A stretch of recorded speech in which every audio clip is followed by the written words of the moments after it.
Am I the asshole for cutting my baby daddy's sister out of our lives? When I met my ex's sister, S, I was cautious.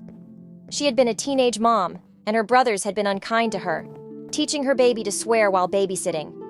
Decades later, at 37, she still seemed to carry that grudge. She told me how she deliberately taught her nieces and nephews, her brother's kids, to curse, all to get back at them for what they did to her years ago. After my son was born, S offered to babysit for me while I worked, for a fee.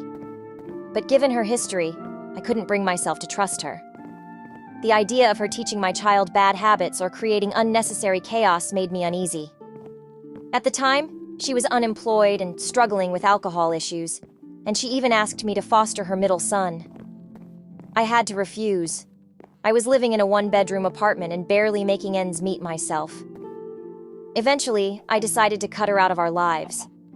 I didn't want to risk her influence on my son. Recently, some of her friends implied I was being stuck up and unfair for denying her a relationship with her nephew.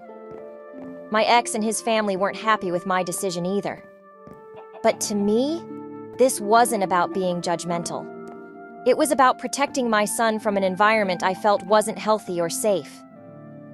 I can understand why some people see it differently, but at the end of the day, I had to prioritize what I believed was best for my child.